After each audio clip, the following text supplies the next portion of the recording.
మొత్తం 1260.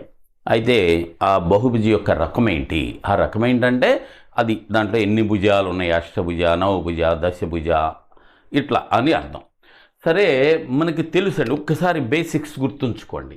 ఎన్ భుజాలు ఉన్నాయనుకోండి, అదే కనుక్కోవాల్సింది. ఆ బహుభుజిలో ఎన్ని త్రిభుజాలు ఏర్పడతాయి? ఒక శీర్షము నుండి n-2 n-2 త్రిభుజాలు కాబట్టి ఒక్కొక్క త్రిభుజంలో కోణం ఎంత? 180. ఫార్ములా గుర్తుంటే ఓకే, వెళ్ళండి గుడ్డండి. n-2 into 180. ఎందుకంటే n భుజాలు ఉంటే n-2 త్రిభుజాలు ఏర్పడతాయి. ఓకే, థియరీ ఇంకా తెలిసిన వాళ్ళు అయితే మన థియరీ మన దీంట్లో ఉంటుంది, చూసుకోండి జాగ్రత్తగా. దాన్ని 180 ఒక్కొక్క త్రిభుజంలో 180 డిగ్రీలు కాబట్టి n-2 త్రిభుజాలు అంటే n-2 ఇంటూ 180. కానీ దాని వాల్యూ ఎంత ఇచ్చాడండి వాడు?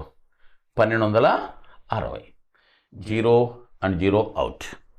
18 దీంట్లో 7 సార్లు, 7 18లు 126.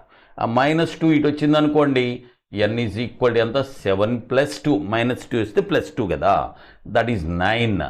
అంటే 9 భుజాలు ఉంది అంటే అదేంటి? నవభుజి.